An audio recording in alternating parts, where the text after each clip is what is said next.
Good evening, ladies and gentlemen, and welcome back to D-Backs Dispatch. We got the trio finally back after a week? Feels a lot longer than a week. You guys held the fort down while I was out of town last week, and Brett decided to go play Magic the Gathering with some friends, and it went a little long, so me and Gabe took care of us on Sunday, but the group is back, and we're talking about a series win. Love to see it. Very excited. Game 3, not so good. But we will go ahead and get into that. If this is your first time on D-Backs Dispatch, make sure to like, comment, and subscribe so you don't miss any of our future content. We do series recaps, so you basically can expect us to see every Wednesday and Sunday, depending on if there's a Monday game, it might be Thursday. So you definitely don't want to miss us there. So just right off the bat, let's start with game 1, which we end up winning 4-2. And I just want to talk about one of my favorite moments. Lourdes Gurriel Jr. gets career home run number 100. So that's a big accomplishment, especially because one of the things that a lot of people were, I guess, Blue Jay fans were saying is he doesn't hit home runs. Like, that was one thing that he didn't do in 2022. And now we really see it was his hand. His hand was hurt. He got a hand surgery, and we see he does this. He's this streaky thing. It is very frustrating to watch because sometimes he'll be so good, and then sometimes he won't do anything for 2 weeks, and you're just like, Gurriel, man, what are we doing? But congratulations to career home run number 100. Gabe, actually, now that I mentioned that, we got to do this. Gabe, just how do you what were your thoughts, and just how do you think you feel with Gurriel getting career number 100? Any player would tell you that even getting one hit in the show is hard enough, but just the fact that he's able to get 100 home runs as a major leaguer is a great accomplishment because, like I said, some guys don't even get a shot in the show, and the fact that he's still there and still able to get 100, it's really impressive. It's a nice round number. So I'm happy, he's able to get that, and I hope he can go to 200 or whatever it is that he can get up to. So, just proud of him. Happy he was able to do that in a D-backs uniform. Yeah, Brett, how did it feel for you seeing that on Monday? I mean, it was pretty cool seeing it in person, especially. Got to be there with my mom celebrating her retirement from Amex and all that with the family. So it's pretty cool seeing Pina Power get his 100th home run. Glad he gets to do it here. I know we re-signed him. Like you said, he's been a little streaky, so it's been a little hot, a little cold here and there, but I'm still glad we have him. He plays amazing defense. Just need the bat to turn around, and seeing him do that here with this again is something that I'll enjoy. It'll be a fun memory that I always have. But yeah, I'm hoping that 100th will kind of like with Gino, what we were hoping with when he gets that milestone home run, maybe kind of kickstarts him a little bit. Like maybe he was thinking about it, but just it was good to see, man. Yeah. So I don't know if you guys know this. He's on a 5-game RBI streak. He's gotten an RBI in 5 straight games. And that is as of today. So if you include this entire series, that's impressive. Like, I think even a 5-game hit streak is impressive, but an RBI streak, which is a lot harder to get, that he's at 5, really impressive. So that was just a real quick story. So as we saw, we're playing the Giants. Nick Ahmed is on the Giants. Former D-back. What's the word I want to use? Like, long-term. Like, he was here for a very long time. Defensively, phenomenal. He held it down for quite a long time. The D-backs offered to give him a NL championship ring when he came to visit. He declined. He said no. And for those of you that have been following this whole situation, Nick Ahmed is very hurt by the fact that he was cut in it was August or September because they brought up Jordan Lawler, and I can understand where he's coming from. He was on this team, like leading up to this, he was there. Like he went through the really shitty season of 2021. Like he was there. So I think he felt a little dismissed with how the team handled letting him go, and he's not acting professional, in my opinion. So, Gabe, what are your thoughts on this whole Nick Ahmed says, nah, I'm good. You don't need to give me a ring? I mean, it's kind of hurting himself, I think. Like, there's that saying about, like, being angry at somebody who, like, doesn't care. You're kind of, like, hurting yourself at that point because it's like giving poison. You're drinking poison, expecting the other person to be hurt about it. Like, I don't think about him at all at this point. I completely forgot he was on this team until he comes out with these quotes. But I mean, he is a legend here. I think when his career is over, he probably will get a welcome back party or whatever. Like he did win a few Gold Gloves. He was the cornerstone of this team. He was there during 2017. He was there during the bad years. So I can see it from his point of view why he's going to be hurt that he would just cut. But I mean, he didn't do himself any favors. He was batting like under the Mendoza line. Not just that year, but for like quite a few years. But at the same time, it's how he feels. And I've said it before, like the fact that he's saying stuff like this is kind of what I want. I want these players to show me their personalities. I don't want them to give me the whole spiel about, give it 110%. I wish him luck, blah, blah, blah. I'm like, we know they don't mean that. Like if the other, you're on one team, then they trade you, then you see him in the playoffs, you're not going to be like, I wish him luck. In your head, you're going to think, F these guys, F this team, like I'm going to destroy him. So I'm glad he's being outspoken about it. I don't think it'll tarnish his legacy because I think most people don't really care or really pay attention. Just kind of us, people who are on the internet 24/7. People are going to forget tomorrow. Like people aren't this thing's going to be done.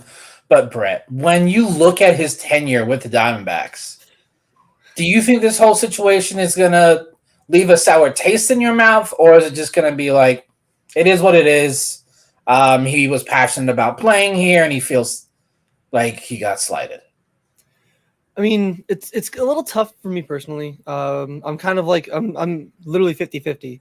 I do agree.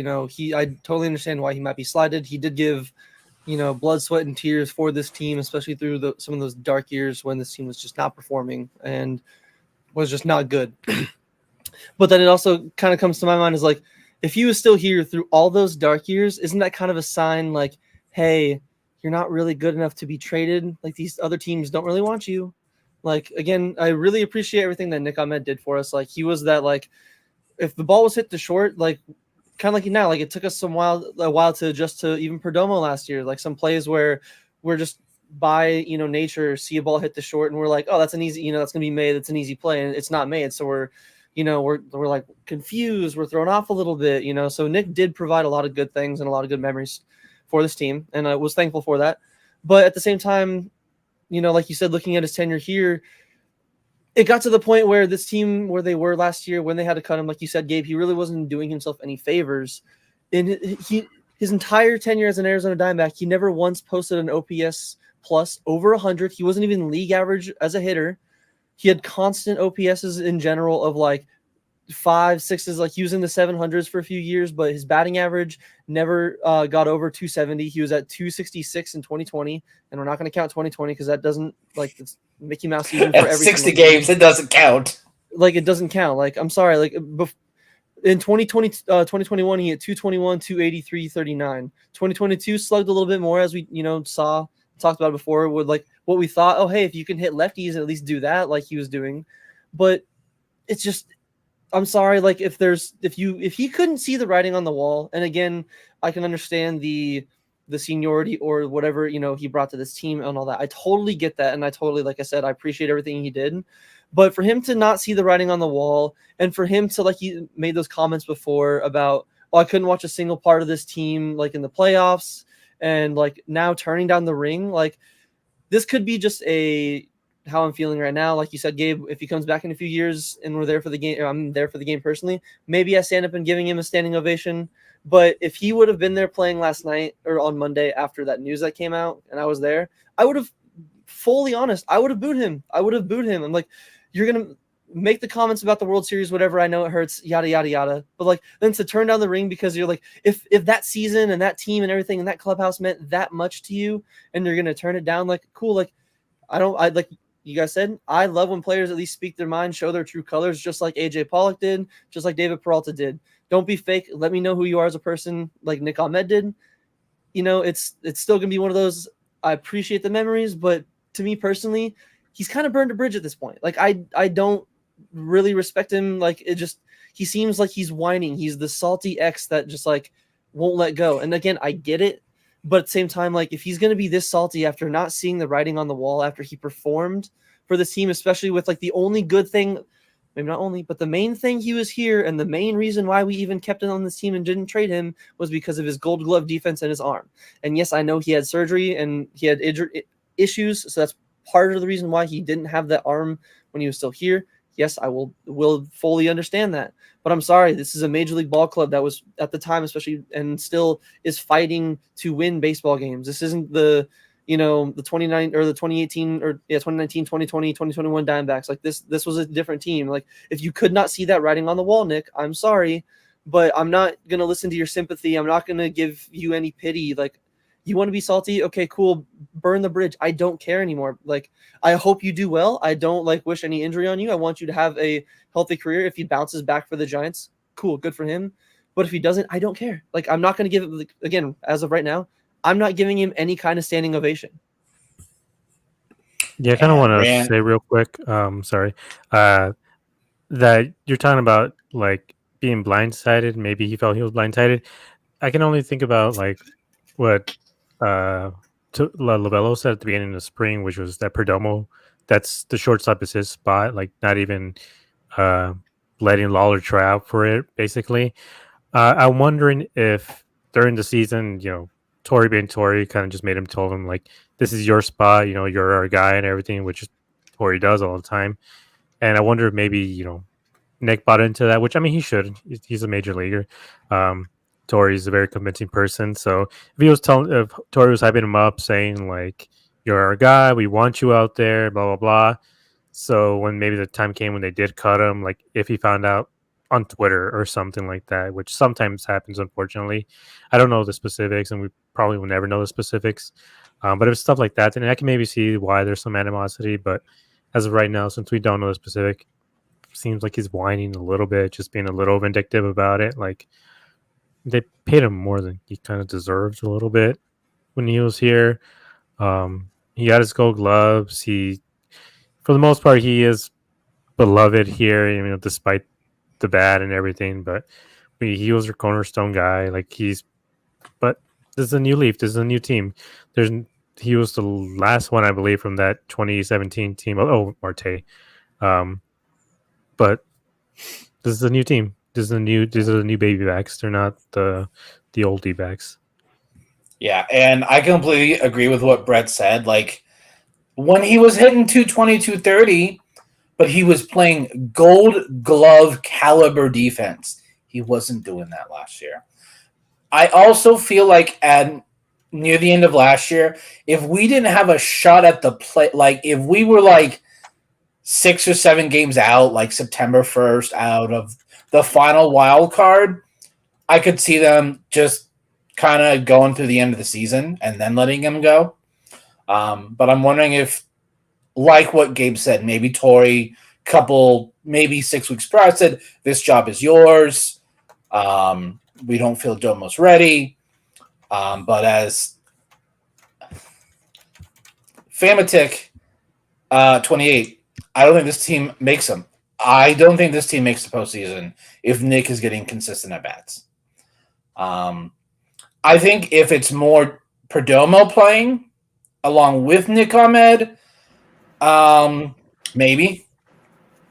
But Domo does things that don't show up in a box score. Like, he might get a ground out or a fly out, but he'll have an 8-9 pitch at bat. And that is something that will not show up in a box score. But it can have long-lasting effects on that starting pitcher for the rest of the game. So that's just stuff just things that Perdomo does that you won't really see unless you watch the entire game. And you're like, you could go back. That at bat right there is what allowed this team, because they'd have their start only go maybe 5, even a third instead of 6. That is the difference between a potential win and loss. So I think tomorrow, no one's going to care about this story. The only reason this is a story is because they were here. But he wasn't even on the active roster. He's injured with a wrist sprain. Yeah. I'm not going to lie, until I looked into our Google Doc and saw it on the notes. And, obviously you can hear the passion. I'm a very passionate person, and I remember how I was feeling on Monday. But until I was reminded of it, I genuinely forgot. It's like, like Gabe said, new team, new leaf. It's a nothing burger. It doesn't really matter. Yeah, so we'll go ahead and move on from the Nick Ahmed story, I guess. Ryne Nelson started game 1. And when I saw that, I'm like, oh, it's a home start. This is not going to be very good. The man goes 7 2/3. Where is it? I pulled up the box. Yeah, 7 2/3. Yeah, 7 2/3. 6 hits. Now, he only had 1 K, but he goes and he throws, 80 pitches in 7 2/3. It was a lot of quick counts, a lot of 1-1, 0-1, maybe 1-0 counts. This is weird because Ryne Nelson to me is very Jekyll and Hyde. He's home. He is just he struggles. He is not that good when he pitches at home for whatever reason. Road, he's better. He's not exactly great, but he's better. This start, I'm hoping that this might be something that we see going forward. Is it an outlier? I guess we're going to have to wait and see. Gabe, from what you could tell, what differences in this performance at home could you tell were better than his other home starts?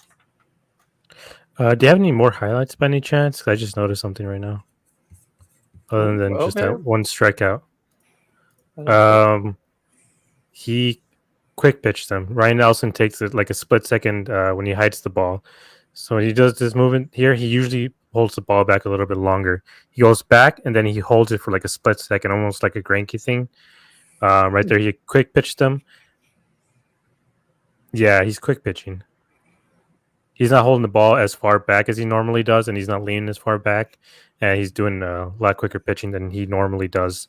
That might be it. Because we mentioned before, maybe it's just the batter's eye, that the batters are just able to see him better because of the way it looks and everything. So if he's quick pitching, if he's shortened up the movement a little bit, because that seriously looks what he did.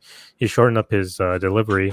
So if that's the case, if Strami worked on him to do that, I think maybe this might be a new leaf for Ryne Nelson. I'm just seeing stuff right now, but compared to how I know his normal delivery is, he does look a little bit different. I know we talked about in the group chat when they sent him out for this 8th, and everyone's like, "Oh, why are you sending him out for the 8th?" And I was like, "Probably a show me inning," because I know he's had his struggles and everything, and he got the quick outs right away.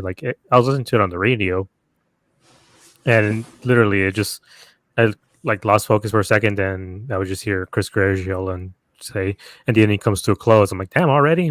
Literally just quick little 1, 2, 3, 1, 2, 3, 1, 2, 3. And the other inning when he was into trouble, still was one, get a guy on first, quick double play, or just pop up and then fly out and then strike out or whatever. And I was just like, oh shoot, he was on a tear. So hopefully he's able to replicate this, because I know the Giants, they did hit into some bad luck. I know there's some hard hit balls, but they played a great defense, which is something that we've talked about recently. It's the defense falls apart, the starting pitching falls apart, the bullpen falls apart, and in this one, all three of them were connecting. And Yeah. So, yeah, this is something that we may want to look at over his next couple of starts, whether they're home or on the road. Is this a Strami mastermind moving thought to the other side of rubber type of thing? The whole not reaching, it's just simple mechanics. I mean, we definitely can try to go through the film room, and I don't know if our man Josh has enough to do already, but we could try to get some videos comparing like one of his last starts to like what Gabe was seeing. See if we can find something. So, yeah, I wouldn't be surprised if they took a look at, after what happened with Slade, I'm wondering if they took a look at a lot of these guys that are struggling to see if maybe they were incidentally tipping pitches. So, I definitely think that this could have been something. We'll see there. I mean, same question for you, Brett. Do you think this is just a one-time thing, or do you think they may have figured something out with Ryan at home? To me, it's a little bit weird. I think it could be a few different things. Like, I do want to at least give a little bit, I do want to give the credit to Ryne Nelson, and 7 2/3 on 80 pitches. Like, the efficiency really good. Especially, we know like sometimes he can have the issue where he'll get like the 2 strikes on guys, and then he can get doesn't have the strikeout pitch, gets fouled off a bunch, and we've seen that before. So it was really good to see him kind of avoid that, keep his pitch count down.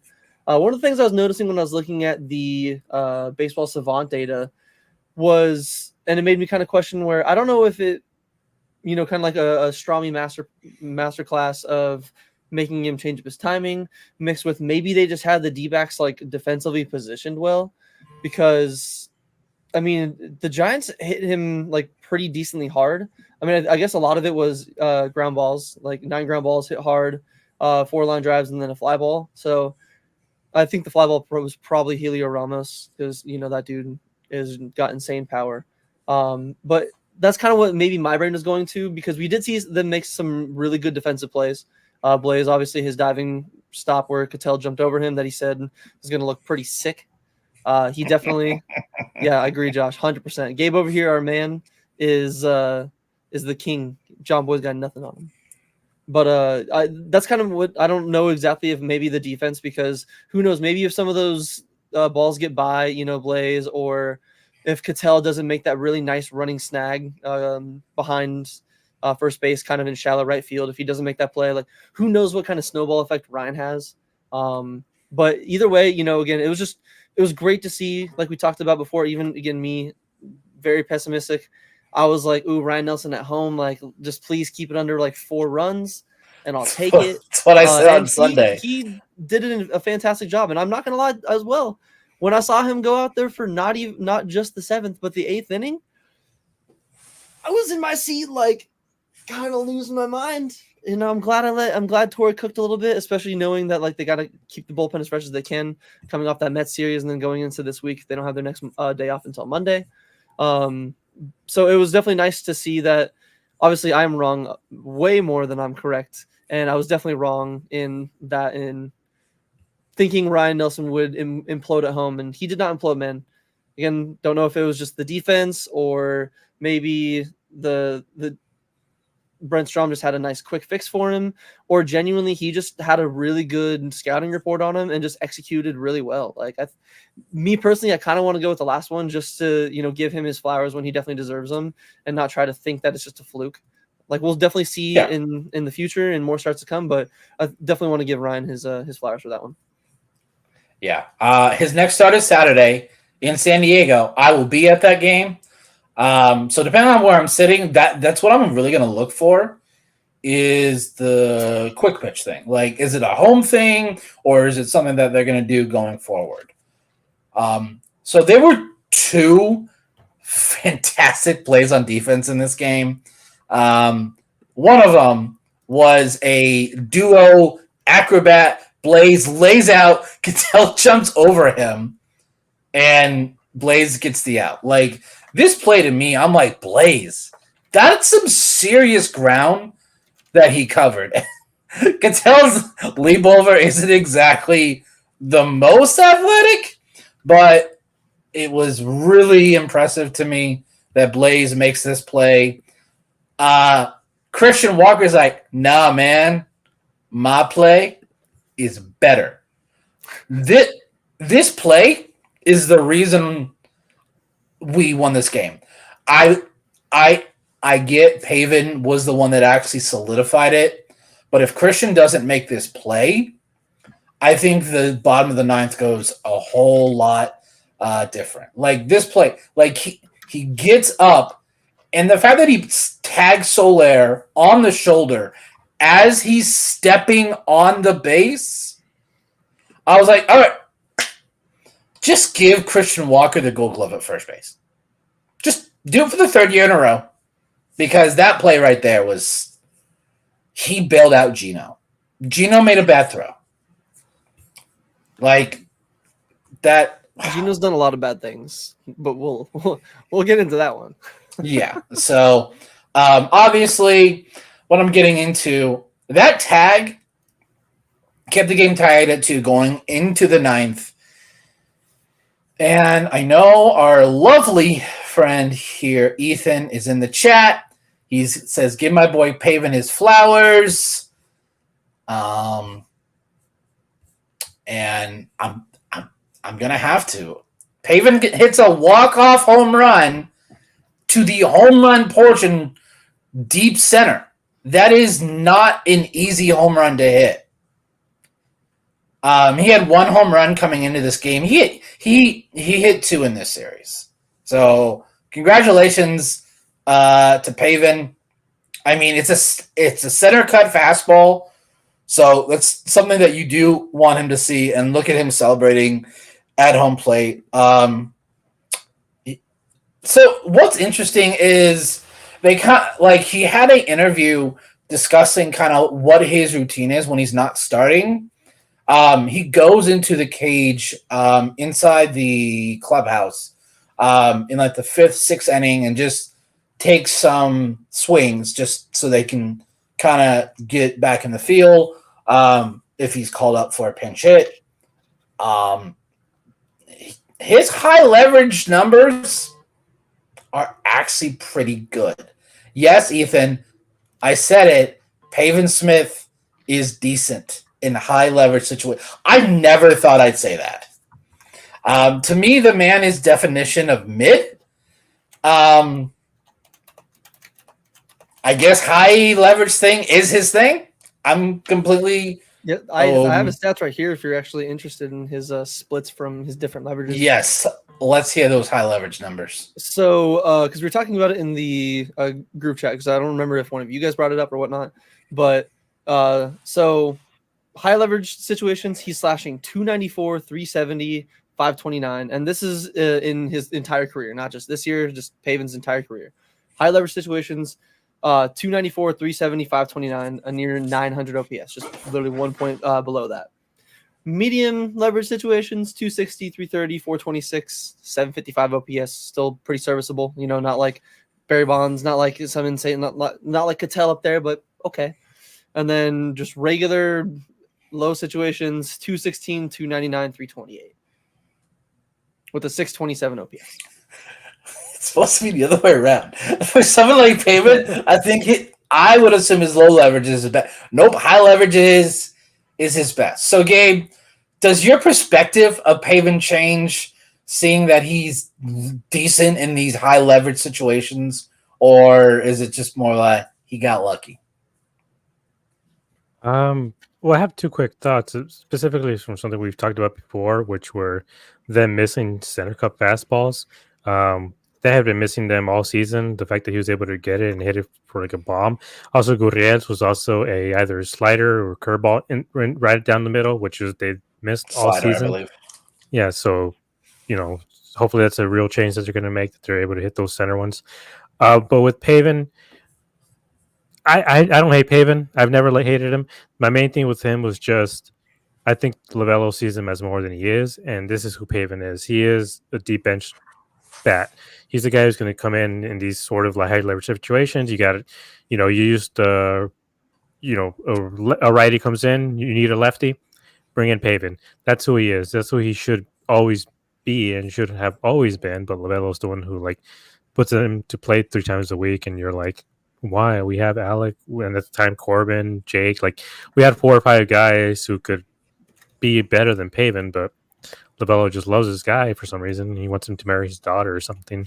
But it's just my opinion doesn't change. This is who I've always thought he was. Like I know they picked him in the first round. He's their first round pick for a reason. He has about 1,000 at bats. He's probably still gonna keep being in major leagues even after the D-backs either don't resign him or whatever in a couple of years. But no, my opinion doesn't change on him. This is who he's always been, and he said that this is his first career walk-off in general. I'm like, we know Pavin. We know it's first career walk-off. You don't need to tell us, sir. Brett, do your thoughts about Pavin change or? I mean, I will at least admit that like I'll probably stop like, not being as like hateful or depending on like, again, if we're seeing him in some pinch hit situations, I can at least go in there kind of knowing like more like hell yeah. And even I guess today, like we'll get into it, but like non-high leverage situations, I'm not going to be as doubtful. I'll have a little more hope for him. I won't be as, eager to kind of to crap on him, whether in a joking way or in me being an actual, like, I don't really like this guy. But I guess it doesn't fully change my opinion on him. Like even when we first drafted him, I think it doesn't help that we drafted him when we still had Goldie, and I was like, "Excuse me, why are you wearing Paul Goldschmidt's number 44 in the Arizona Fall League? Do you know what that number represents to us here, sir?"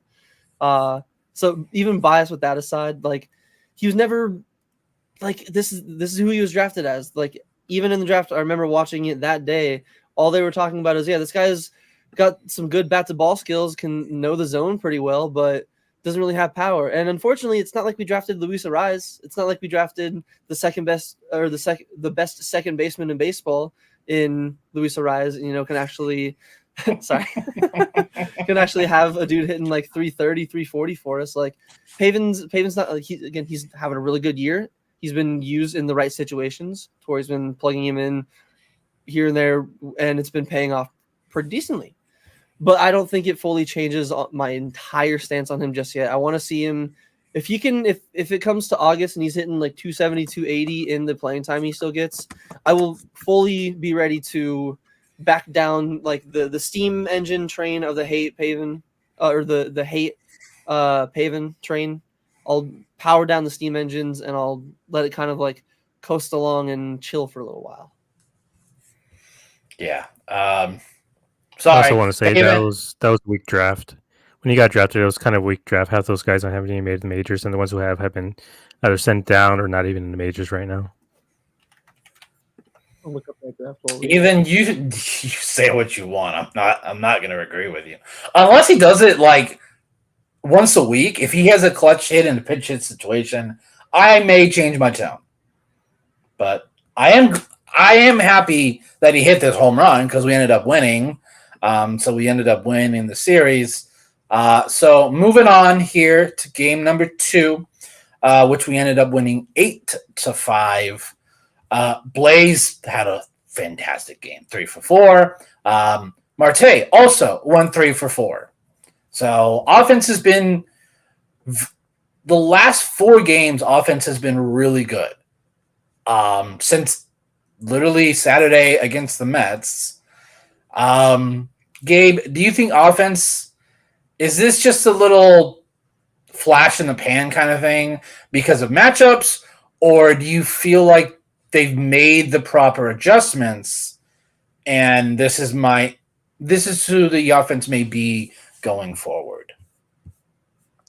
Well, this is who the offense was last year. They did what I said on Sundays, that they need to single and double teams to death. They can't focus on hitting home runs.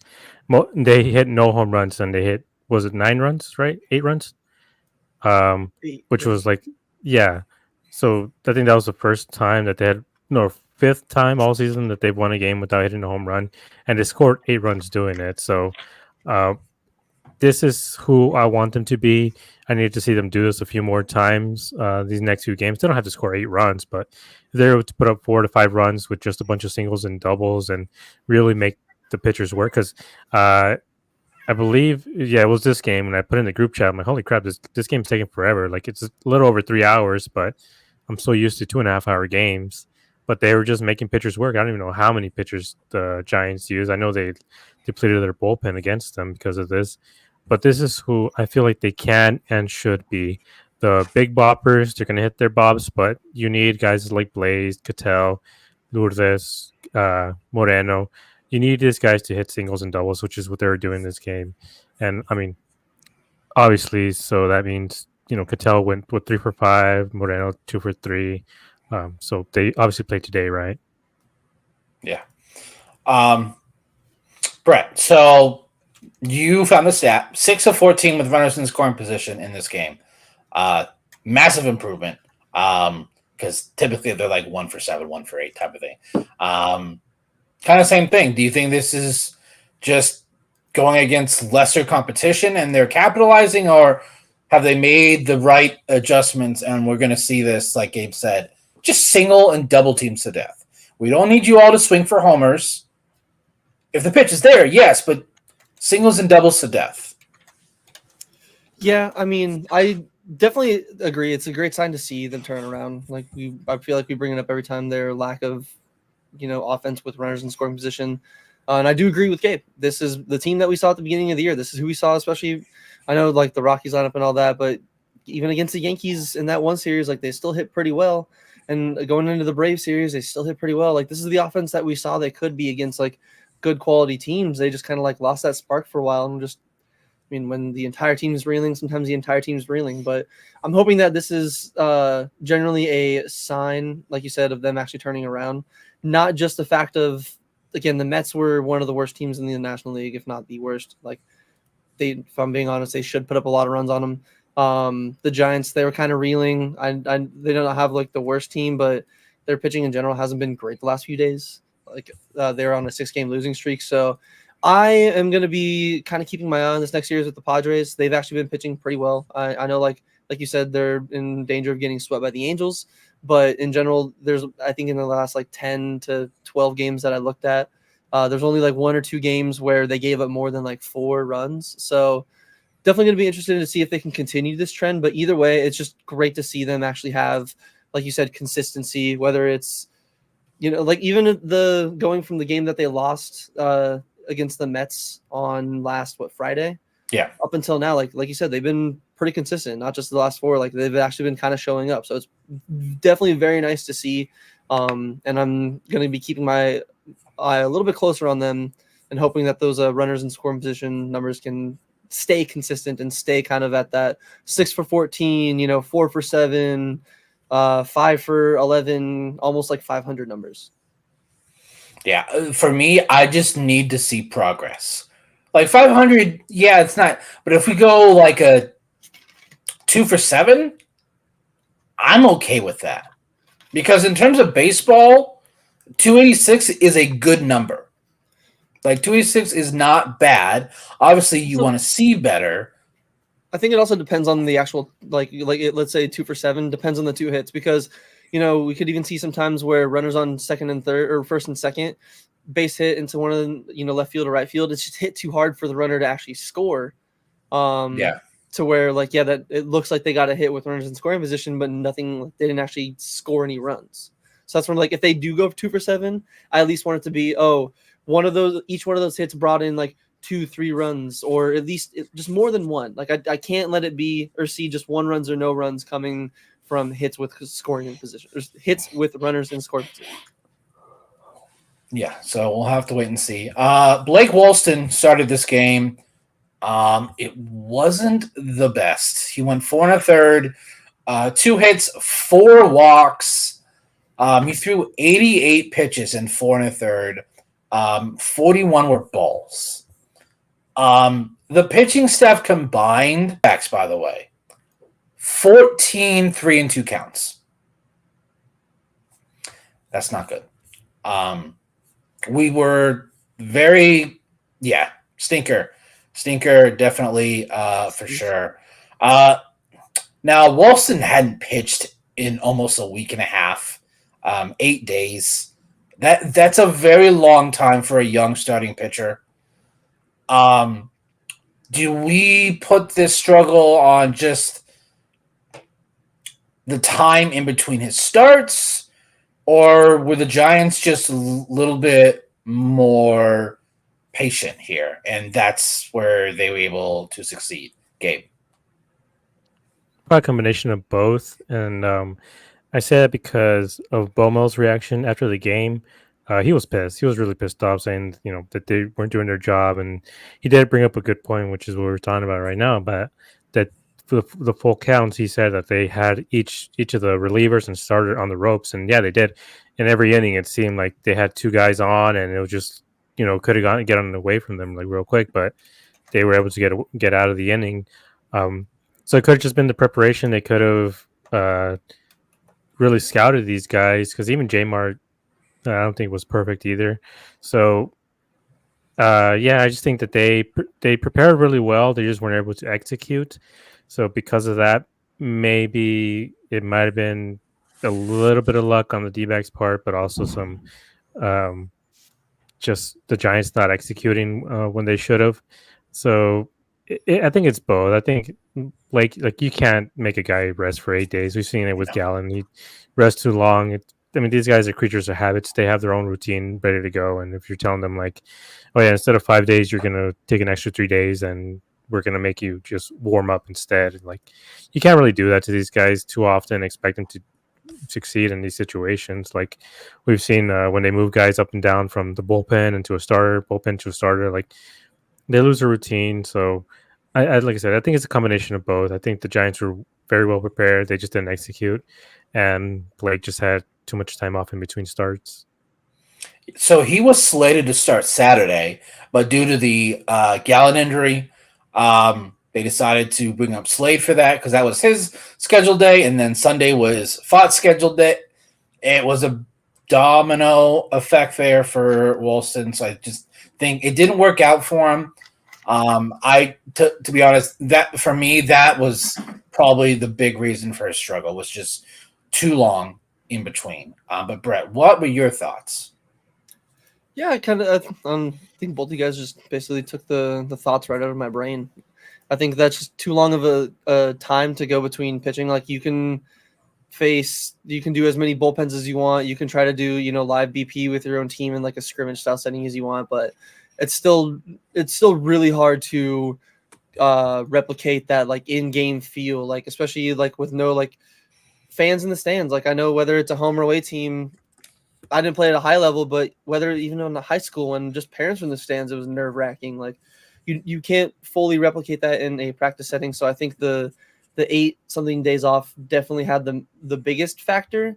But I do at least want to give the Giants some credit. Like, I think they were just really patient at the plate, and even like this entire series, it looked like they were really patient. Like, I don't think the D-backs got many strikeouts on them. Just in general as an entire staff, like it didn't seem like the Giants really swung and missed much. Like the D-backs just had some pretty good defense, like I was talking about in game 1. This game 2, pretty solid. Like, the Giants hit the ball hard. It was either just right at the D-backs or the D-backs made a good play. And when they did hit, like, they were making good at bats. Like that one walk that J-Mart had to Patrick Bailey in the 7th. Even that one, good to see from J-Mart. It wasn't like he was wild, but Bailey was laying off some tough pitches. Like, the Giants hitters have a really good eye at the plate all around, it feels like. And I just think it was one of those nights where thankfully the offense showed up, because there was many times that we saw where, like, Walston was kind of walking on the tightrope with the bases loaded, being able to work out without getting any damage allowed. The D-backs pitching staff executed well. That's why the Giants didn't score, obviously, but it's still one of those where, they were this close. They were this close. Yeah. So the score was 8-2 in the 8th, and then Mike, you scrim. Yeah, Mike. Skremski. You scrim. I can't even say his name. Listen to what Brett said. Skremski. He hit a 3-run homer, and I'm like, it's a safe situation now. This is, oh boy, this isn't going well. You kind of brought it up, Justin Martinez, y'all. It's not fair what he does. Like, his best pitch last year was his fastball. He doesn't throw that in. It's his sinker, dude. Like, his sinker and his splitter. And I love how this offseason he worked with former D-back closer Fernando Rodney on his sinker. And now it's like his most dominant pitch. Justin Martinez is amazing. On the strikeout here, just amazing. He had another at-bat where he throws a 102 mile per hour sinker up and in, backs the guy off the plate. Next pitch, 90 mile per hour splitter at the bottom of the zone. It was beautiful. I thought that he had the stuff to be good. I didn't think that he would turn it around this fast. Gabe, is he our closer next season, or do you think that's 2026? Come playoff time, it's going to be him and Seawald. They're going to be closing out games, I'm sure. I think he's probably ready for it. He has the swagger. He has the mound presence to be the closer. I just think he needs an opportunity to get a safe situation. Yeah. And I don't know if you guys have noticed this. The last week, Ginkgo's been the first guy out of the pen. And it's been Justin Martinez has been more of the high leverage stuff along with Thompson. And I think he's earned that. Because the fact is, he's 2-0 with a, wait for it, y'all, 0.42 ERA. That's half a run in 21 2/3. His walk's a little high. Walks is a little high in only 21 innings. He has 13 walks. 26 strikeouts. He's striking out those guys. He hasn't given up a run in over 30 days. And that's the only run he's given up the entire season. Yes, only one. He hasn't given up a run in 15 2/3. 21 Ks in that span, y'all. A lot of people compared him to Frias. I think he's better because he has that out pitch. 100%. He has 3. His fastball, his sinker, and his splitter. And they're all triple digits. Good luck. Brett, you like to bring up J-Mart whenever you can because it's well-deserved. Is he our closer this year, next year, or 2026? I mean, I feel like kind of like what Gabe said, where at least he's going to probably be closing games for us by the end of the season come playoff time. But with Paul Sewald being a free agent after this year, I'm not saying that we don't bring him back. But when we got a guy like Justin Martinez in the bullpen and again, I know it's 15 innings, still somewhat of a shorter sample size, but it's starting to get to be not really a short sample size. Like, relief pitchers don't really go like 100, 120 innings. So, like, starting to be pretty decent, idea of what we're going to be seeing from him. And at this rate, I 100% think yes. Like, I know, like you said, I do like to bring it up as much as I can. Back in like 2022, I was a J-Mart believer, like on Twitter, like, even being like, you're going to be our closer. I was even calling it back then. I was like, 2025 future closer. And he was like, hey, we'll see you there. And it's like, damn right. He called it. He believed in himself. He's here. And he's just one of those kind of repertoires. And like you said, that swagger on the mound, like I've brought it before, like even Ginkgo last year in the playoffs, you kind of have a little bit of something, like a little bit of some kind of wire loose, in your noggin up there. And I think J-Mart has that in a good way. And now that he's figured out, I don't need to just throw hard by guys. If I can throw hard with movement, like learning the sinker from Fernando Rodney, there's no reason why he's like hasn't earned already, obviously again with Sewald. I'm not saying he needs to take Sewald's spot. Sewald's doing very good this year. He's still our closer. But come next year, once it's opening day, Justin Martinez, in my opinion, 100% should be our closer, like without a doubt in my mind. Yeah, like I just love watching him pitch, and he has this little swagger thing, like, and we saw it after he struck out Bailey. Like he kind of used his hand like his hand was on fire because he's throwing so fast. So yeah, J-Mart, and the thing is, he's not just a 3-out guy. We saw it last week when Gallen went down on Friday. He went 3 innings, and that was huge. So he's also as a starter and moved him yes. into a bullpen pitcher. So that might be why. Kind of like how Jordan Hicks. Yeah. So he's definitely stretched out. So let's just move on to the last game, which kind of hurt to watch. We end up losing 9-3, started by Jordan Montgomery. Are we worried about Jordan Montgomery? It's not just his last 2 starts. He's been very inconsistent lately, but his last 2 starts were at 6 innings pitched, 17 hits, 14 runs, 6 walks, and 5 Ks in only 6 innings. Should we be worried, or is it more of we can't afford to be worried because our pitching right now, he's all we have? He's our second best right now because Gallen's hurt. But from what it looks like, Gallen should only be out for the 15 days. Because what Tori said is he's out of all the starting pitchers that are hurt right now, he's the one that's slated to come back first, which makes sense because his injury is not as bad as the other 2. But Gabe, are you worried about Montgomery, or is this the whole not having spring training thing? Is this I think we've seen it now. It is a thing. Yeah, I think it's lacking spring training. He had maybe 10 innings or something like that during his, I don't know, his warm up to the season or something like that. Most guys have 30 innings and they put in a lot of work. He truly had no time to work out with anybody. He was here for 2 weeks or something, right? They got him, then it's about 2 weeks, and then he was up in the big leagues. We've seen even with Blake Snell, it's hard. It's hard to just go from not facing any true live at bats to just being thrown, into the wolves like that.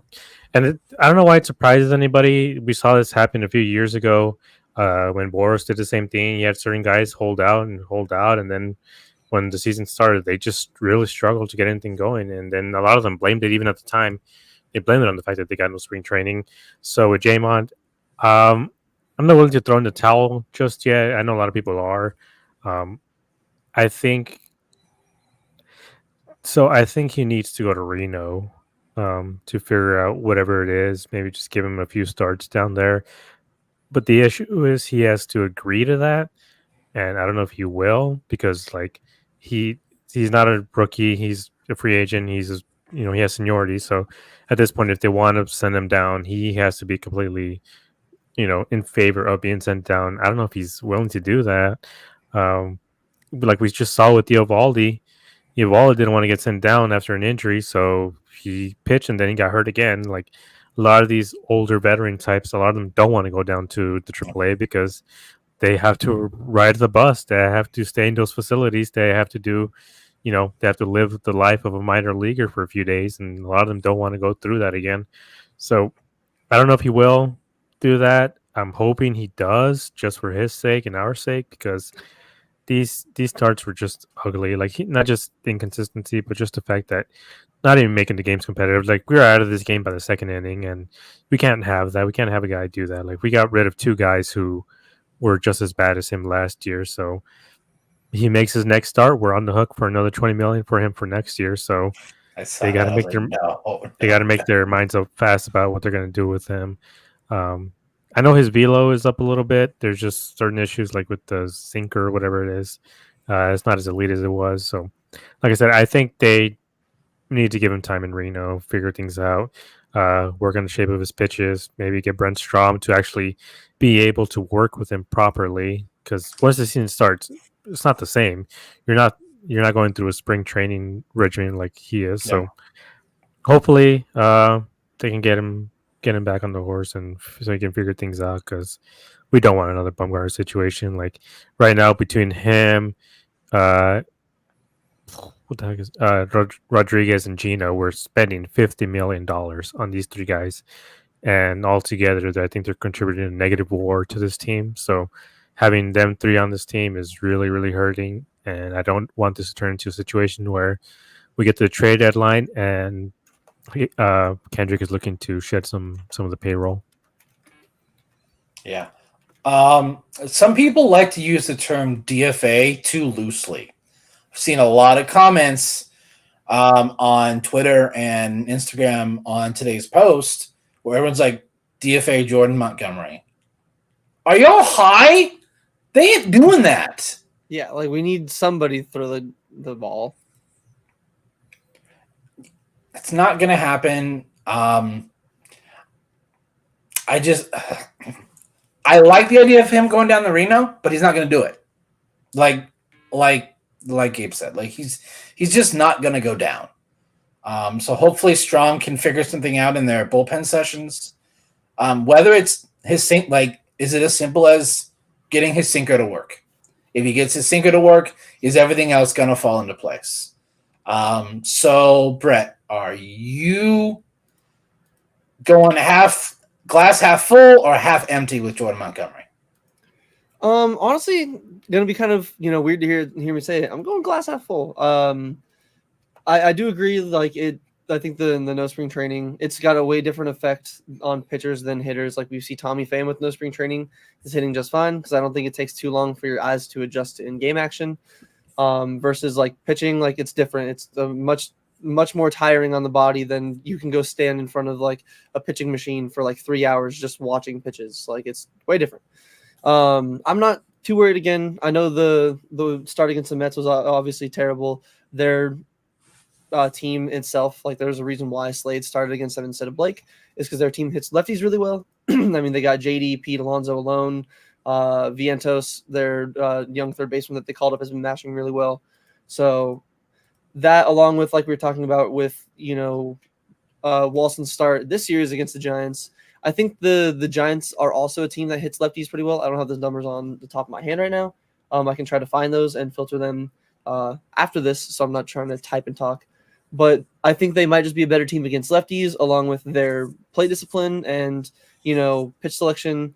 Could have factored into just Monty even said it in his post-game interview. It's like I just stunk. I just sucked. Whatever verbiage he used, I think it could have been just a mixture of all three of them. I mean, he had 37 balls to 24 strikes. He just wasn't in the zone. And it's not like he wasn't just barely missing. He had a lot of and don't get me wrong, like the umpire on both sides of the game was just god awful. Does not help when you should be getting called strikes and you're not. So that drastically affects the account for every single batter. Does not matter what pitcher it is, what batter it is. It's always going to be vastly different. But that's a whole another can of worms. I just think that again, he was just the unfortunate mixture and. You don't want to say unfortunate mixture with your guy that you're paying $25 million to go out there and who's supposed to be one of the consistent guys.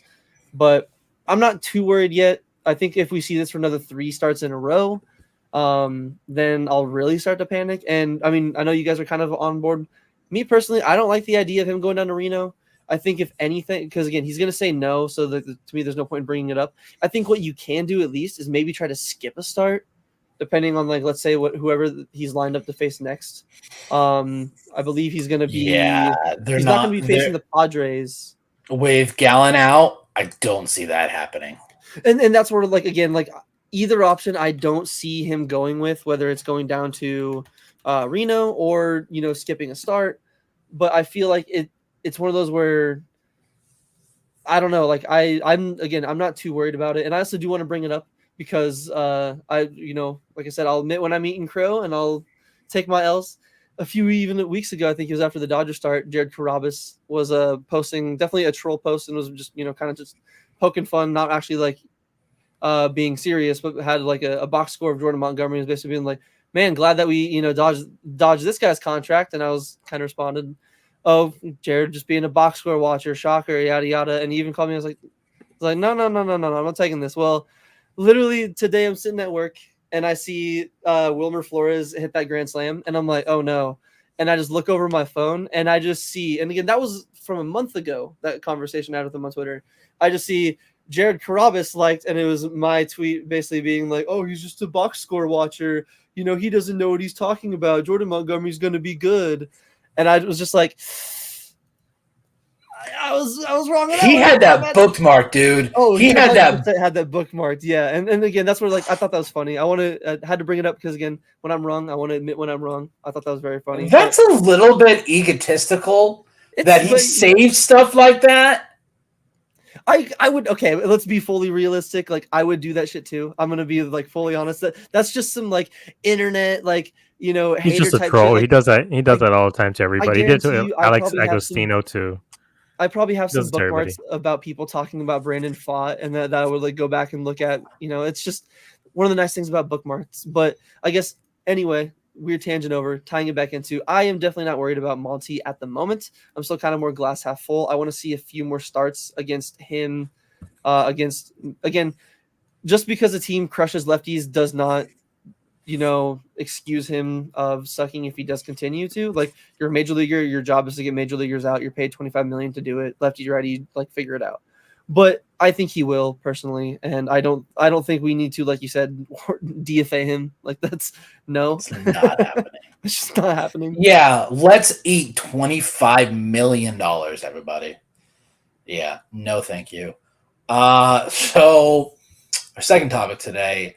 Today's lineup was a shit show. Real fucking bad. Tori, I understand that you want to get your main guys some rest. I love how William comes in with the perfect comment, by the way. Sorry. After playing do that one, and Tori decides to give Cal Ripken a day off. Tori, I understand you want to give Marte and Walker days off along with Gabby. I don't think all of them on the same day was the smartest idea, especially when the last 3 days, Marte's hitting like 600. Like, he is on fire right now. You need to ride that. It didn't work out very well. Now, I'm fine with having guys sit. I don't have a problem with it. Doing that, Pavin got his second home run in the series. So coming into the series, he had one. He had 2 total in this series. So congratulations to Pavin. Yes, Ethan, I said congratulations to Pavin. Gabe, obviously you probably don't agree with sitting your 2 best players, your 2 potential all-stars, which make sure you go ahead and vote for the fellas, by the way. That did start today. Fan voting started today. Would you have done this, or would you have just picked one? Like maybe Walker because Marte's playing so well. Yeah, this is actually something that happened like a few weeks ago. It was the same thing. I think Cattell was on his hitting streak, and Blaze, I think, was also blazing it up.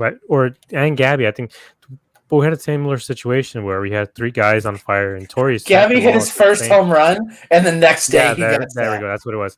Yeah, that's what it was. He had like 3 guys, and we're all like, I mean, like I said, I get it. And the Tori, just on the radio last week was like, we're gonna ride the hot streaks, we're gonna ride the hot guys, and make sure that we're not sitting guys and blah blah blah. And suddenly he comes out and he's like, "Oh yeah, by the way, our best hitters right now, all 3 of them are gonna rest today." And I'm like, because you wrote it down on the calendar last year that you're gonna give all 3 of them a rest. Like, what is this? Like, and I know they said, "Oh, available off the bench or whatever." Give one of the guys a day off. That's fine. Like, I know we have a 4-game series against the Padres. We played 13 games in 13 days, I believe, something like that. I get it. I know these guys need to rest. Give Walker a day off, maybe just Walker. But just maybe in Gabby, same thing. I mean, he was on fire. It was just I wouldn't want to give him a day off. But being a day game after a night game, I can understand maybe giving Gabby a day off too. But you can't have, 3 of these of the best hitters on this team sitting down all at the same time. Pick one of these guys. Like, we currently don't have the depth, and our offense is struggling as it is, and he sits down all three of them, and it's like it might have not made a difference anyways, just because of how this game went. But maybe it could have. We had a whole bunch of runners. We were what 0-1-12 or whatever the hell it was. Runners in scoring position. We had runners on base every inning, over and over again. It wasn't just for a lack of hits and walks. We had guys on base, and we have certain guys that are just sticking up the joint and they're just striking out or popping up or doing whatever. And it's like Cattell could have had that. Gabby could have had that. Or Walker could have had that. I mean, they all got pinch hits to them, but it's because we were down like 9-3. Yeah. So, Brett, you are muted. If you were saying something. God damn it! Yeah. So I'll let Gabe finish, and then I can bring up what I was saying because I don't want to cut him off because I know he was still talking. Yeah, that was basically the whole point. Just like pick one of those guys. You want to sit him down? Pick one. Don't sit all three. Yeah, like I fully agree. Again, players need days off. I'm not saying they don't. I believe there's somebody that even replied to like one of the memes that Josh made. Again, a lot of the memes we make. They're like, wait, someone did have 4 hits. We're not actually calling out like Tori. We're not actually like we're just trying to make some funny jokes. Like we're trying to laugh together through sometimes some of the rough moments in the season. That's what it was. But again, if you're gonna give guys days off like this, again, I get it. Not this many of your key guys in the lineup at once. This is when you do it, Tori. Is when he's 0-for-22. Exactly. Like not like 6-for-13. There's times to do it, and just it feels like Tori's just benching like the wrong guys at the wrong time. Like bench Gino more. Like he benched Gino this weekend when Blaze was hot. Look what Blaze did. Blaze was, like we said, Blaze was blazing. We'll get to that in a minute. But if you're gonna bench those 3 guys for a day off, and your plan is to just let them probably have their day off, why the fuck are you pinch hitting for them? Like basically when the game's over with and out of, like it's not spring training. They don't need at bats. Like if they need at bats, start them, put them in already. Like if you really need them to have the full day off, like if they need the day off, have them have the full day off. Especially I get that the offense, like y'all, maybe you can get something going. Let the other guys like Barnhart and those other guys. Maybe the reason why they're not hitting well is because they're not getting as many at bats. Let them have the extra at bat too. Who knows? Again, it might be the same result that obviously the game ended with, but what's the point of basically second guessing yourself in the 7th or 8th inning when it's like there's already, like Gabe said, there's already plenty of opportunities in the game with runners in scoring position that I would have 100% rather had Cattell up there instead of Lourdes after what was Corbin and then Jock or whoever the lineup was at the top today. I think it was Corbin, Jock, Lourdes. Like I would have much rather had like Cattell in there or even Christian Walker because he's been having Carroll, Blaze, Jock, and then Carroll, Blaze. Okay, yeah. So I would have rather had like Walker or Cattell like in the 4 or 5 hole or 3, 4, 5. Like I don't know, man. It just sometimes it confuses me. It's like if you're putting them in, I get if you're gonna put them in when the bases are loaded in like that situation. Like I don't know. There's some times where it baffles me where it's like, what's the point of sitting them if you're just going to put them in anyway? Like it feels like we're punting games away. It's like we're putting in a lineup where it's like, oh, it's a getaway day. We don't need to worry about it. Like if we lose, we lose. It's whatever. It's like, that's not the right mindset. And that's not the right vibe. I feel like you want to be kind of giving out to your team and just like in general, like, again, I know you want to believe in your guys. You want to give them their shot and their opportunity. That's what this sport is about. You got to balance it. It's a 162-game season. Like I said before, I know guys need days off, but just not that many of your key guys when your team itself offensively has been struggling and some of them finally start to pick it up and put it together and you just cool them off again. Like, how do you expect the team to stay consistent if you can't actually let them get consistent? Yeah.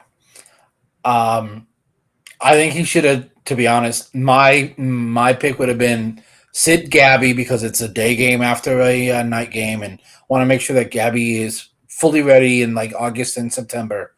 I'm fine with Tucker getting 2 starts a week, which is what 100%. It really has been lately because I'm fine with because I don't want to wear Gabby out. And I probably would have sat Walker just because of how hot Cattell has been. I feel you keep riding that until he goes over, and then the next day, that's when you sit him. So, but if we want to talk about who's been on fire, y'all, Blaze Alexander has been blazing for sure. Gabe made some really good photos with Blaze yesterday.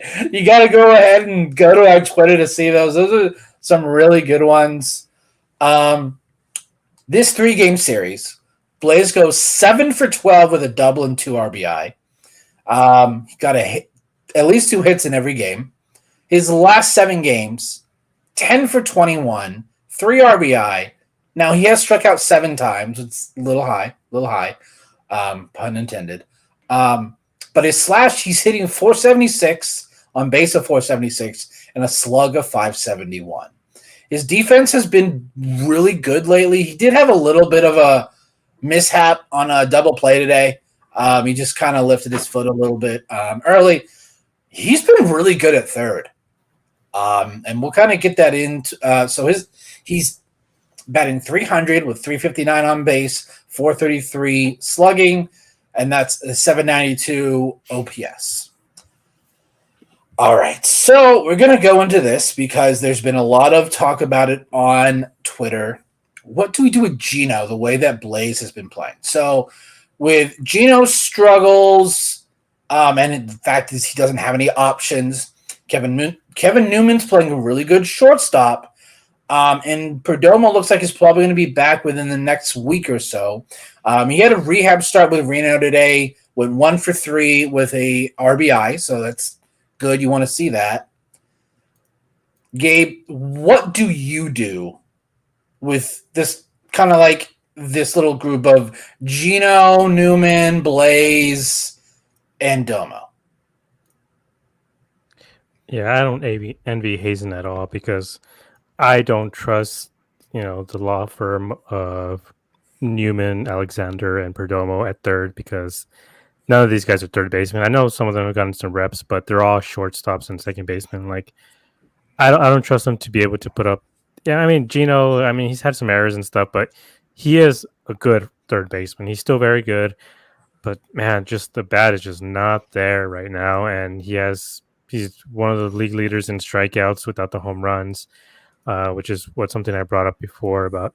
I was expecting him to be Schwarber. If he was hitting 195 but had almost 20 home runs this point of the season, I wouldn't care, and nobody would care. We'd keep him up in the lineup. We'd be like, yeah, this guy's just hitting bombs left and right. But not even that. He has 3 home runs on the season. He's truly just striking out and just not seeing the ball well.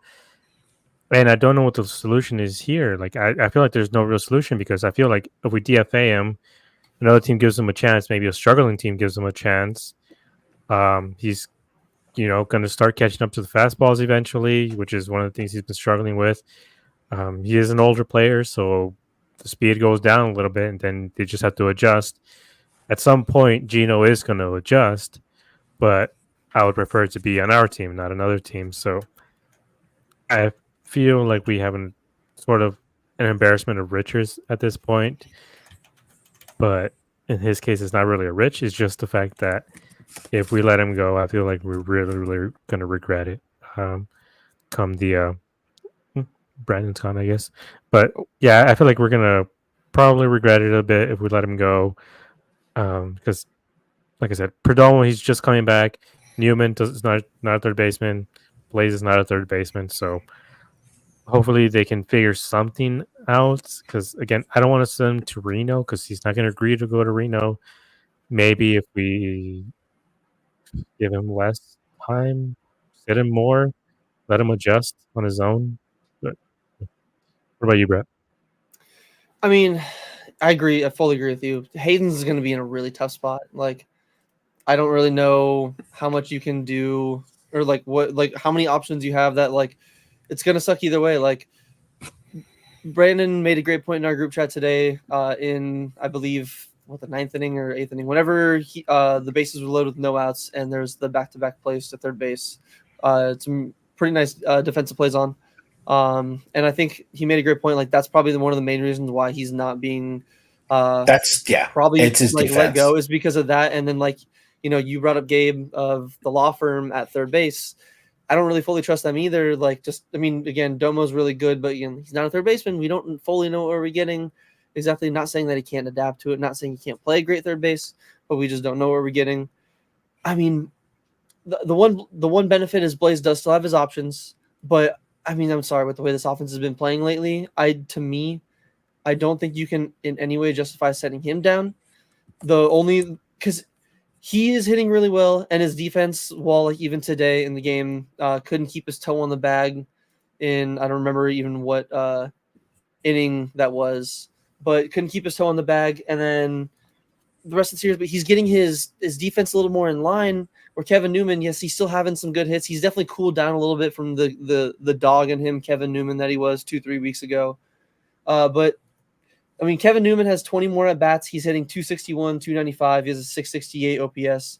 Whereas Blaze Alexander, and again, 20 less at bats, 120 at bats. So he has a 30 average, 359 on base with a 79 or 792 OPS.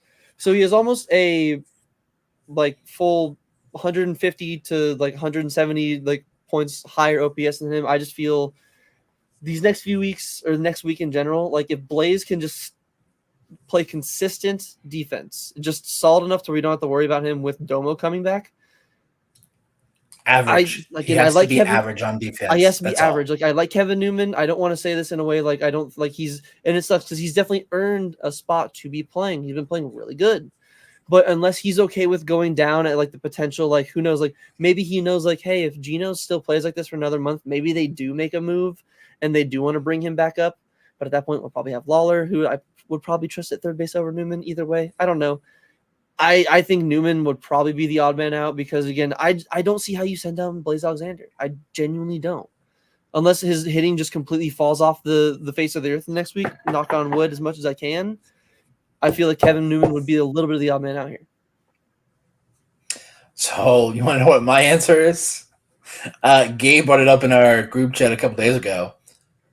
Brennan Hughes. Just send Brennan Hughes down. Who cares if we need the extra pitcher? Because it's a impossible decision for Mike Hazen and Torrey. It's just whatever decision you make, the fan base is not going to like it.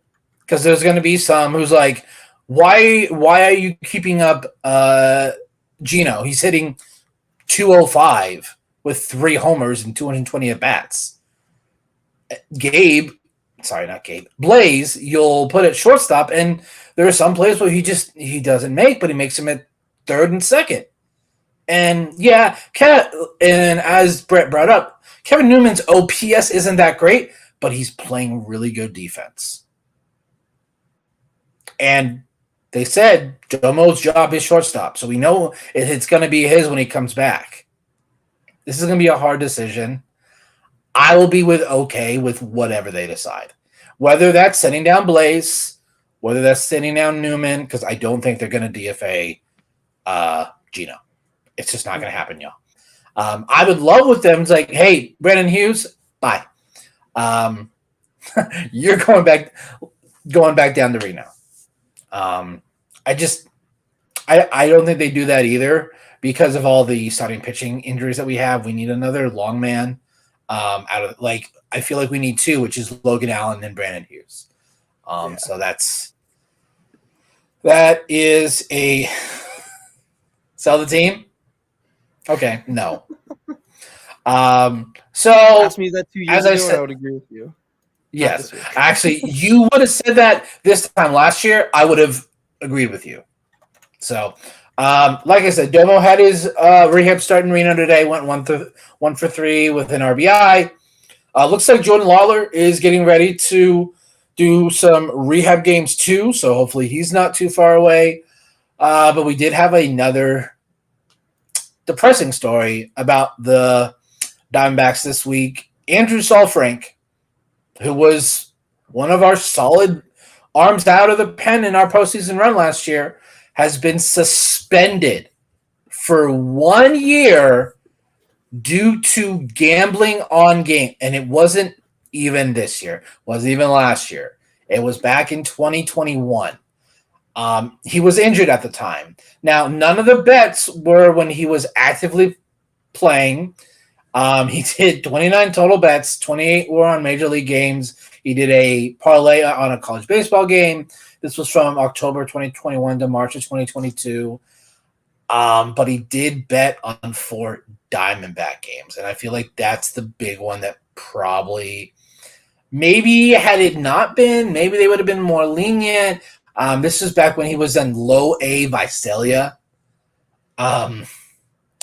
He bet a total of $445. Only 18% of his bets hit. He's going to cost himself a lot of money not being able to get paid for a whole year. So, Gabe, what are your thoughts on this Andrew Sofrink story? I mean, if betting on your boys is a crime, then just arrest me, man. Like, no, but seriously, I think they should pay minor leaguers more because those $400 probably was his entire salary for that month. But I don't know. It sucks. It sucks that this had to happen. The issue is that once you become a major leaguer, you do sign a contract that tells you that you're not allowed to gamble. With this being the punishment, suspension has been going on for the last 100 years since the White Sox scandal. So everyone talking about P. Rose, why isn't he in the Hall of Fame? Because he signed a contract that said if he gets caught gambling on games, he's going to get suspended, and he also loses eligibility for the Hall of Fame. And he also, in order to not go to jail, he signed that agreement anyway. So F that guy. But Sofrink, this sucks. It hurts. It sucks that he gets. Oh, we lose Gabe. Brandon, I can't hear you either. Oh, that's because I was muted. There we go. Okay, yeah, you're unmuted. I think we lost Gabe for a second. Yeah, here, I'll boot him out here real quick. So yeah, I guess what are your thoughts on the Sofrink? I mean, it's definitely very unfortunate. I do agree with Gabe. I think it sucks even more because that was probably his last amount of like money in the minor leagues, especially if the timeline looking back on here. I think that was before. They did the whole rework with the minor league pay, so minor leaguers didn't get paid, like they didn't get that like increase. I mean, he knew what he was getting into. It was in the contract when he signed up for it. It's not like a boohoo sob story.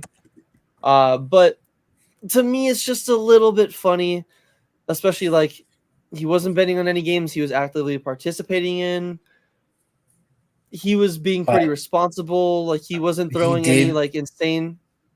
He did bet on Diamondback games, and that I agree. Again, if he didn't, that's a big one. If you take out those 4 Diamondback games, like that's where I'm like, you take out those 4. This is the prime person the MLB wants to bet. This is the person that they want to use when they go to DraftKings and use code MLB for their, matching up of a deposit or the first whatever fucking amount that they use. Like with how much they push gambling, like, and again, I know it's just the way it is now. Like, it's just to me a little hypocritical seeing some of like again, I get if this is the written down already, like you agreed of like handshake agreed upon punishment. I get it. But I don't think it's wrong to say that kind of punishment, like the length, like it shouldn't be just like, cut and dry. Like, oh, he bet on like, again, yes, he bet on the D-backs games. I think you could probably knock it down a little bit, in my opinion. Like, I don't know. Like, it's just a little bit weird that betting on 4 games like that gets you, especially when the MLB promotes gambling, but you could get tested positive for steroids and you only lose half a season. And steroids are not allowed. MLB does not promote steroids. MLB disencourages steroids, but you get less of a ban. Again, it's not an apples to apple. Again, it's just because sports betting makes them Major League Baseball so much more. It's just like any other sport. I totally understand that, but it is very hypocritical. So annoying. It's so annoying. It's just the way that it is, and we just have to accept it. So it's kind of a bummer for Sofrink. I feel like the team knew, by the way, because I'm like, why did they not bring him up. So I definitely feel like they knew. Bummer there. So we've gone a little long here today, ladies and gentlemen. We do appreciate everyone. Real quick, 4-game series against the Padres in San Diego. I will be there. I'm going Friday and Saturday. I'll be wearing a Corbin Carroll jersey, a Ketel Marte jersey. So I'm very, very excited. Gabe, just 30 seconds. What do you want to see on this series? Hoping for a series win, because if we take 3 from them, we could slide into second place. Brett, quick thoughts?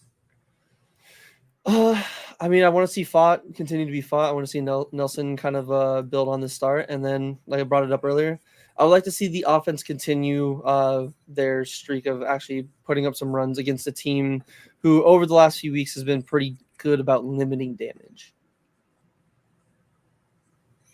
Yeah, I'm really excited to watch Fott start in person. I believe he's Saturday? No, Friday. Sorry, he's Friday. Nelson is Saturday. So yeah, series win would be nice. So we'll have to just wait and see which team shows up in this series. Is it going to be the first 2 we saw against the Mets, or is it going to be the one we saw like the last 4 days? We usually don't play too well in San Diego either, if my memory serves correct. No, we don't. Gabe, any parting thoughts from the pod today? Yeah, I kind of just want to give a quick shout out to the radio broadcast, Chris Garagiola and Tom Candiotti. They've been doing a great job so far this season, as well as Tuffy and Cole Mentor. I love hearing them on the radio. Obviously, Greg Schulte is a legend, but I think Chris is really coming into his own. And also, shout out the radio broadcast. If any Spanish listeners, 100.3 with Oscar Soria and Rodrigo Lopez, former D-back. They also have a great broadcast on that. That's where they have a lot of the Latino players talking. So I love listening to both of them. I listen to them, all the time, whether it's at work or driving around. If you guys like a more classic sounding commentator, like a Greg Schulte type, definitely check out the Spanish broadcast, because Oscar Soria has one of the best voices in broadcasting. Yeah, it's really good. Brett, thoughts? Just final thoughts? I guess actually that's a great point that Gabe brought up. And just to piggyback off that, is the last 2 days I listened to the radio broadcasts, and I really do agree. Chris Garagiola and Tom Candiotti do a great job with their flow in the game. They keep, putting some fresh topics. They'll make some fun jokes here and there. They'll still keep it on the game. And I don't have to hear about Bob Melvin sending feet pictures to one of the broadcasters. Yeah. That's why I hate those. Like, I don't hate Bert. I hate Bert with Brenly. Yeah.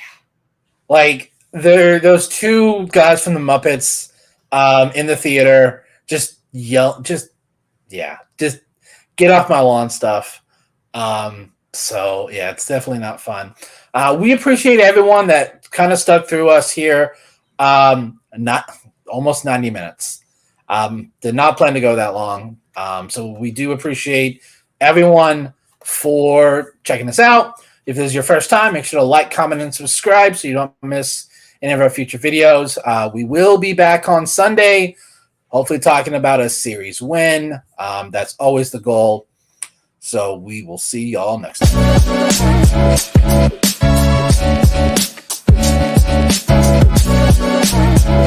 time.